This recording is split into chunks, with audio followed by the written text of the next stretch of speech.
Print and electronic મીડિયાના તમામ મિત્રોને નવા વર્ષની ખૂબ ખૂબ શુભકામનાઓ। વડોદરા શહેર પોલીસ अपना जो क्रैकडाउन अगेंस्ट क्रिमिनल्स अभियान ने नवा वर्षना प्रथम दिवसे एक गुस्सी टॉक एक्ट 2015 हेठळ गुनो दाखल करीने शुरू करी है। आ क्या तमारा आनंद है। कलम 3 गुस्सी टॉक एक्ट 2015 हेठळ नीचे मुजबना कासम आला गैंगना सभ्यों विरुद्ध में आज एफआईआर दाखल करी है। आरोपीओं नाम है हुसैन कादर सुनी, प्रवासी कासमाला कारेली बाग, अकबर कादर सुनी, आपण प्रवासी हजरत पागा शिरडी बाबानी दरगाह पासे, त्रीजो शाहिद उर्फे भूरियो एमना डिटेल तमने मळी जशे प्रेस नोट में। चौथो है वासिम उर्फे बबलू, आपन बीजो उर्फे नाम है मैंने माजा सन ऑफ यूसुफ खान पठान। चौथो है सिकंदर कादर सुनी, आ रवासी है कारेली बाग। चौथा हसन उर्फे झांझर, आ है सन ऑफ कादर सुनी, रहे कासमाला कारेली बाग।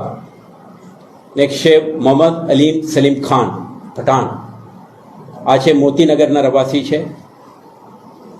सातमो है सुफियान सिकंदर पठान, आ रवासी है पांजरीगढ़ मोहल्लाना फतेहपुर विस्तारना।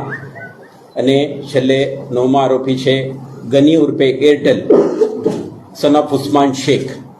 एम करीने 9 आरोपीओ विरुद्ध में अपने गुना रजिस्टर नंबर 1/2025 अंडर सेक्शन 3 गुस्सी टॉक एक्ट 2015 हेठळ गुनो नोंधी तपास हाथ धरी है।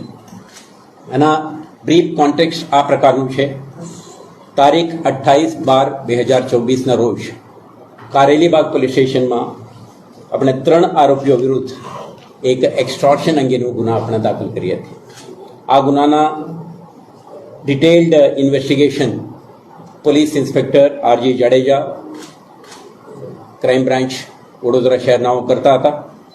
तपास दरमियान अपना आ आरोपीओ विरुद्ध में केटलाक गुना दाखल थयेल होवानुं अने एमना साथे एमना सागरेताओ पण केटलाक प्रकारना गुनाहित प्रवृत्तिओं में संडायेलो होवानुं बहार निकळ्युं। आ तथ्यना आधारे अपने डिटेल्ड इन्वेस्टिगेशन करी आम अपना खबर पड़ी कि एक कारेलीबाग पुलिस स्टेशन जुरिस्डिक्शन में कासम आला नामना एक ऑर्गेनाइज्ड क्रिमिनल गैंग सक्रिय है। तो जारे इन्वेस्टिगेशन आगळ वधता अपना खबर पड़ी है कि आरोपी नंबर 1 ना विरुद्ध में 69 क्रिमिनल केसेस, नंबर 2 ना विरुद्ध में 30 क्रिमिनल केसेस, नंबर 3 ना विरुद्ध में 15 क्रिमिनल केसेस, 4 ना विरुद्ध में 19 क्रिमिनल केसेस, 5 ना विरुद्ध में 22, छठा आरोपी विरुद्ध में 22, 7मा आरोपी विरुद्ध में 9 अने 9मा आरोपी विरुद्ध 11 क्रिमिनल केसो दाखल है। अने आ आरोपीओ जुदा जुदा प्रवृत्तिओं में संडोवायेला छे।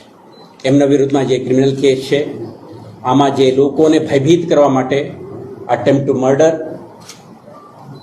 राइटिंग, फिजिकल असॉल्ट अने इंजुरी ने साथे साथे एमना प्रवृत्ति चलाव माटे एक्सटॉर्शन, रॉबरी अने अन्य प्रकारना आर्थिक अपराधों आचरता होवानुं अपने ध्यान पर आवेल। आना आधारे आजे एक डिटेल्ड विगतों भेगा करीने ना आधारे एक एफआईआर नोंधीने अपने तपास हाथ धरी है। समग्र केसनी इन्वेस्टिगेशन एसीपी श्री राठौड़ नामो करशे अने इन्वेस्टिगेशन दरमियान जे आरोपीओ अत्यार सुधी कारेलीबाग सिटी पुलिस स्टेशन, हरणी, मांजलपुर, रावपुरा, पाणीगेट, वाडी जेवा पुलिस स्टेशन विस्तार में कार्यरत था, सक्रिय था अने केटलाक गुनाओं में संडोवायेला छे। आ तमाम विगतो एकत्रित करीने એમના ગુનાહિત પ્રવૃત્તિ અંગે તમામ વિગતો ભેગા કરશે. ઇન્વેસ્ટિગેશનના ભાગરૂપે આરોપીઓના કેટલાક સ્થળોએ આપણે સર્ચ અને સીઝર ઓપરેશન પણ થશે અને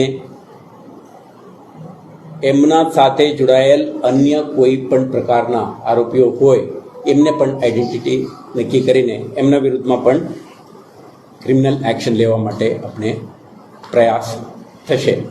તો આ રીતે જે આરોપીઓ છે એમના ગંભીર ગુનાહિત ઇતિહાસ, વારંવાર એમના પ્રિવેન્ટિવ એક્શનના ભાગરૂપે તડીપાર કે prevention of anti social activities act 1985 હેઠળ પ્રિવેન્ટિવ ડિટેન્શન સુધીના કાર્યવાહી કરવા છતાં આ લોકો સક્રિય રહ્યા હતા. અત્યારે આવા ટોળકીના ક્રિમિનલ એક્ટિવિટીઝને અંકુશમાં લાવવા માટે આપણે આવા એક ગંભીર પગલાં ભરી છે. આ એફઆઈઆર નોંધીને જે ઇન્વેસ્ટિગેશન હાથ ધરી છે આમાંથી આપણે શહેરજનોને એક સ્ટ્રોંગ મેસેજ આપવા માંગીએ છીએ કે વડોદરા શહેરમાં કોઈ પણ પ્રકારની ઓર્ગેનાઇઝડ ક્રિમિનલ ગેંગની પ્રવૃત્તિ ચાલી શકશે નહીં. બીજું, શહેરના રહેવાસીઓના સુરક્ષા માટે શહેર પોલીસ જે કંઈ પગલાંની જરૂરિયાત છે તમામ પગલાં ભરવા માટે સક્ષમ છે અને કાર્યરત છે. તો એવા ક્રિમિનલ એક્ટિવિટીઝ વિરુદ્ધના આપણા ક્રેકડાઉન અને ફોર્મ એક્શન આ વર્ષ દરમિયાન ચાલુ રહેશે. આ કેસના ઇન્વેસ્ટિગેશન દરમિયાન જે કંઈ માહિતી બહાર આવશે આના અંગે તમને વખત ડિટેલ આપશું. જે કારેલીબાગ ગુનાના અનુસંધાને અટક થયેલા 3 આરોપીઓ આજે પોલીસ કસ્ટોડિયલ રિમાન્ડમાં છે.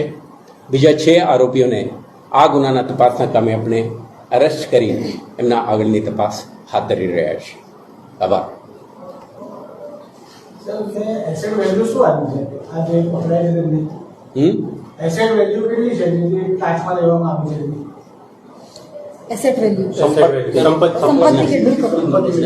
ના, અત્યારે આપણે જે ઇન્વેસ્ટિગેશન આજે તમને જે માહિતી આપી રહ્યા છીએ આના ગુના નોંધણી અંગેનું ઇન્વેસ્ટિગેશન પ્રક્રિયા શરૂ કર્યા અંગેનું છે. તો તબક્કાવાર જ્યારે ઇન્વેસ્ટિગેશનમાં પ્રગતિ થશે, આરોપીઓ વિરુદ્ધમાં જે કંઈ કાર્યવાહી કરવામાં આવી છે, સર્ચ એન્ડ સીઝર અને અન્ય ઓપરેશનમાં જે કંઈ પ્રોપર્ટી, જે મૂવેબલ ઇમૂવેબલ, આ તમામના વિગતો વખતે તમારા સાથે માધ્યમ મારફતે હું શેર કરીશું અને અપડેટેડ ઇન્ફોર્મેશન તમને આપતા રહીશું. સર, કેવા પ્રકારના કેસોમાં આવી કાર્યવાહી થતી હોય છે અને અગાઉ કેટલા કેસ થયેલા છે વડોદરા શહેર? સમગ્ર રાજ્યમાં ગુજરાત સરકાર ઓર્ગેનાઇઝડ ક્રિમિનલ ગેંગને નિયંત્રણ લાવવા માટે 2015થી આ કાયદાને ઘડીને સબસિક્વન્ટલી નોટિફાઈ કરી છે. તો વડોદરા શહેરમાં પણ અગાઉ એક બિચ્ચુ ગેંગના વિરુદ્ધમાં આપણે આ પ્રકારના ગુસ્સીટાક એક્ટ 2015 હેઠળ ગુના દાખલ કરેલા. જે તે વખતે આવા ઓર્ગેનાઇઝડ પ્રવૃત્તિમાં સંડોવાયેલ તમામ આરોપીને પોલીસે અટક કરી છે. એમના વિરુદ્ધમાં ચાર્જશીટ કરી ન્યાયિક પ્રક્રિયા આજની તારીખે પ્રગતિમાં છે. કેટલાક મિલકત જે તે વખતે તપાસમાં આપણે બહાર આવ્યું હતું, આના આધારે એમના ટાંચમાં લેવા સુધીની પગલાં વડોદરા શહેર પોલીસે ભરી છે. આ જ પ્રકારની પ્રક્રિયા ઇન્વેસ્ટિગેટિવ એક્સરસાઇઝ આ કિસ્સામાં પણ થશે. સર, આ જે 9 આરોપીઓ છે એમના વિરુદ્ધ જે તુલસી ચોકમાં ગુનો દાખલ કરવામાં આવ્યો છે, કેટલા સમયમાં ચાર્જશીટ ફાઇલ કરી અને તેમના વિરુદ્ધ કાર્યવાહી? તો આ ઇન્વેસ્ટિગેશન એક મહત્વપૂર્ણ પ્રકારનું છે. આના મહત્વના આધારે જ સમગ્ર ગુનાનો તપાસ એસીપી ક્રાઇમ નામો કરી રહ્યા છે. ઇન્વેસ્ટિગેશન એક્સપિડિશિયસલી રેપિડલી થશે અને જેટલા ઝડપથી આમાં કોર્ટમાં ન્યાયિક પ્રક્રિયા શરૂ કરી શકીશું આના આધારે આપણે ચાર્જશીટ પણ ફાઇલ થશે.